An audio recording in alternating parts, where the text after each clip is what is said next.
हमारा देश भारत हमेशा से अध्यात्म का केंद्र रहा है। यहाँ सनातन संस्कृति से जुड़े हजारों धार्मिक स्थल आज भी मौजूद है, जिनमें से कई तो सैकड़ों वर्ष पुराने हैं। यहाँ के बहुत से स्थान अपने भीतर कई रहस्यों को छुपाए हुए हैं। भीमकुंड का रहस्य ऐसे ही है जिन्हें आज तक कोई भी नहीं सुलझा सका है। ऐसे ही एक रहस्यमय कुंड के बारे में आज हम आपको बताने जा रहे हैं, जिसे सुनकर आप भी अचंभित रह जाएंगे। जी हाँ, हम बात कर रहे हैं भीमकुंड की। तो चलिए जानते हैं कहाँ है ये भीमकुंड और क्या है इसके पीछे का रहस्य जो सभी को हैरान कर देता है। भीमकुंड भारत के मध्य प्रदेश राज्य के छतरपुर जिले में स्थित है। छतरपुर जिले में एक गाँव है बाजना, जहाँ यह रहस्यमय कुंड मौजूद है।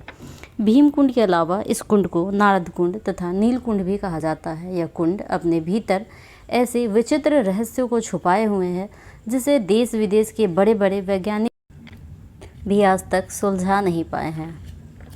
भीमकुंड पहाड़ के चट्टानों के बीच स्थित है। इसका आकार गधे की तरह है, साथ ही इसका जल बेहद साफ और पारदर्शी नजर आता है। इस कुंड के जल की एक विशेषता यह भी है कि यह माँ गंगा के जल की तरह ही पावन है और यह कभी खराब नहीं होता है। इस कुंड की सबसे हैरान करने वाली बात यह है कि इसका जल स्तर आज तक कभी भी कम नहीं हुआ है। शोधकर्ता द्वारा इस कुंड को खाली करने के लिए वर्षों तक प्रयास किया, परंतु वह इसमें सफल नहीं हुए। इसका जल स्तर 1 इंच भी कम नहीं होता है। भीमकुंड के ऊपर एक मंदिर है जिसमें विष्णु जी और लक्ष्मी माता एक साथ विद्यमान हैं। इसके विपरीत में 3 और छोटे छोटे मंदिर बने हुए हैं। इन विशेषताओं के अलावा इस कुंड से जुड़े हुए रहस्य से काफ़ी विशेष बना देते हैं। तो चलिए जानते हैं इनके रहस्यों के बारे में। भीमकुंड की गहराई कितनी है? इस कुंड की गहराई का अंदाज़ा आज तक वैज्ञानिक भी नहीं लगा पाए हैं। इसकी गहराई का पता लगाने डिस्कवरी चैनल से जुड़े वैज्ञानिक भी अपनी गोताखोर की टीम के साथ यहाँ आए थे। कई गोताखोर को इस कुंड में उतारा गया ताकि वो इसके गहराई का पता लगा सके। कई मीटर गहरे पानी में जाने के बावजूद भी उन्हें इस कुंड की सतह तक नहीं दिखाई पड़ी। यह कुंड कितना गहरा है इसका पता आज तक नहीं चल पाया है। भीमकुंड प्राकृतिक आपदा का देता है संकेत। इस कुंड के बारे में यह कहा जाता है कि यह भारत में आने वाली किसी भी प्राकृतिक आपदा का संकेत पहले ही दे देता है। कहा जाता है कि किसी भी प्राकृतिक आपदा के आने से पहले इस कुंड के जलस्तर में बढ़ोतरी हो जाती है। वर्ष 2004 में आए सुनामी के वक्त भी इस कुंड के जलस्तर में वृद्धि देखी गई थी। यह एक रहस्य ही है कि आखिरकार किसी भी प्राकृतिक आपदा के आने से पहले इसके जलस्तर में वृद्धि क्यों हो जाती है।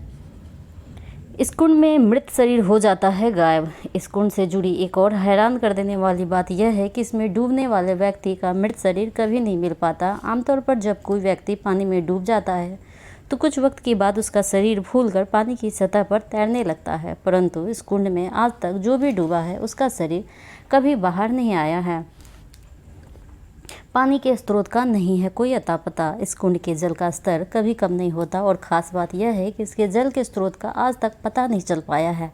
चाहे कितनी भी गर्मी क्यों न पड़े, यहाँ जहाँ एक तरफ गर्मी के मौसम में सभी नदियों एवं अन्य जलाशयों में पानी का स्तर कम हो जाता है, वहीं दूसरी ओर इस कुंड का जल स्तर जस का तस बना रहता है। यह बात आज तक किसी के समझ में नहीं आई है कि आखिरकार इस कुंड के जल का क्या स्रोत है। भीमकुंड में स्नान करने से रोग मुक्त हो जाता है शरीर। इस कुंड को लेकर ऐसी भी मान्यता है कि जो भी व्यक्ति भीमकुंड में स्नान करता है उसकी गंभीर से गंभीर बीमारियों का विनाश हो जाता है और उसका संपूर्ण शरीर निरोग हो जाता है। कुंड के जल की 3 बूंद ही बुझा सकती है प्यास। इस कुंड के अद्भुत जल के विषय में कहा जाता है कि कितनी भी आपको प्यास लगी हो, अगर इस कुंड का मात्र 3 बूंद जल भी ग्रहण कर लिया जाए तो इंसान की पूरी प्यास बुझ सकती है।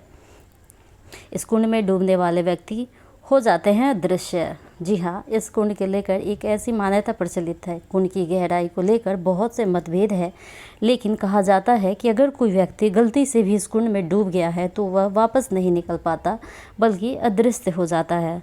लोगों का मानना है कि ऐसा इसलिए होता है क्योंकि यह कुंड तल विहीन है, अर्थात जिसका कोई तल नहीं है। यह कारण है कि यही डूबने वाले व्यक्ति सदा के लिए अदृश्य हो जाते हैं। भीमकुंड के जल को गंगा जल की तरह ही निर्मल माना जाता है। दरअसल इस कुंड में उपस्थित जल बहुत ही निर्मल और पारदर्शी होता है, जिससे कुंड बहुत गहराई तक भी नजर आता है। ऐसा माना जाता है कि गंगा के जल की तरह ही भीमकुंड के जल में भी कभी कीड़े नहीं पड़ते। इसका जल हिमालय से निकलने वाली गंगा की तरह ही मिनरल वाटर जैसा होता है। ऐसा माना जाता है अगर कोई व्यक्ति चर्म रोग से पीड़ित है और उस पर भीमकुंड का पानी पड़ जाए तो उसे चर्म रोगों से निदान मिल जाता है। इतना ही नहीं, लोग आस्था और पवित्रता के प्रतीक के रूप में भी इस जल को अपने साथ बोतलों में भरकर अपने घर ले जाते हैं। कुंड के अंदर है 2 कुएं जैसे बड़े छिद्र। जी हाँ, वैज्ञानिकों और गोताखोरों ने इस कुंड की गहराई मापने के लिए कोशिश की थी। उनका मानना है कि कुंड के भीतर 2 कुएं जैसे बड़े छिद्र हैं, जिनमें से एक कुएं से जल आता है और दूसरे कुएं से जल बाहर की तरफ निकल जाता है। हालांकि इस कुंड के नज़दीक मौजूद लोगों का मानना है कि इस कुंड का भीतरी संबंध समुद्र के साथ है, जहाँ से बहुत तेज लहरों के साथ पानी आता जाता रहता है। कभी नहीं घटता कुंड का जल स्तर। भीमकुंड का जल स्तर कभी कम नहीं होता, यहाँ तक कि भीतर गर्मियों में भी इसका जल स्तर बहुत बढ़ा हुआ होता है। कई बार सरकार ने इस बढ़े हुए जल स्तर को कम करने के लिए यहाँ वाटर पंप लगवाए थे, लेकिन उसके बावजूद भी भीमकुंड के जल स्तर पर कोई प्रभाव नहीं पड़ा। यह कुंड अपने आप में बहुत से रहस्यों से भरा हुआ है, जिसके बारे में न किसी को कोई जानकारी थी और न अब तक हुई है। भीमकुंड लगातार रहस्यमय कारणों से लोगों के आकर्षण का केंद्र रहा है, लेकिन इसके रहस्यमय कुंड का निर्माण कब और कैसे हुआ, इसके बारे में वैज्ञानिक तौर पर कोई ठोस जानकारी उपलब्ध नहीं है। हालांकि इसके निर्माण से जुड़ी कई पौराणिक कथाएं अवश्य मौजूद हैं। इन पौराणिक कथाओं में सबसे प्रचलित महाभारत काल की एक कथा है। बताया जाता है कि इसका निर्माण महाभारत काल के समय पांडवों के अज्ञातवास का कुछ वक्त इस क्षेत्र में व्यतीत किया था। जब वे इस क्षेत्र से गुजर रहे थे तब द्रौपदी को प्यास लगी। पांडवों द्वारा आसपास काफ़ी ढूंढने के बाद भी पानी नहीं मिला और फिर भीम ने अपनी गदा के प्रहार किया और भूमि की कई परतें तोड़ दी, जिससे जल दिखाई देने लगा। लेकिन अभी भी जल स्रोत भूपटल से लगभग 30 फीट गहराई के करीब था। कुंड में से जल मार्ग बनाने के लिए भीम ने अर्जुन से कहा कि वह अपने धनुर्विद्या के कौशल से जल का मार्ग बनाए। भीम का सुझाव पाकर अर्जुन ने अपने धनुर्विद्या के बल पर कुंड तक जाने के लिए सीढ़ियों का निर्माण कर दिया, जिसके माध्यम से द्रौपदी कुंड के जल तक पहुंच सके। भीम ने अपनी गदा के बल पर इस कुंड का निर्माण कर डाला था और फिर द्रौपदी समेत 5 पांडवों ने इस कुंड के जल को पीकर अपनी प्यास बुझाई थी। क्योंकि भीम ने अपनी गदा के प्रहार से भूमि की परतें तोड़कर इस कुंड का निर्माण किया था, यही कारण है कि इस कुंड को भीम कुंड का नाम दिया गया। तो यह थी रहस्यमय भीमकुंड से जुड़ी कुछ अनोखी एवं विचित्र बातें, जो इस कुंड को वास्तव में काफ़ी अनोखा बनाता है। तो दोस्तों, अगर आपको ये वीडियो अच्छा लगा हो तो कृपया वीडियो को लाइक करें और चैनल को सब्सक्राइब करें।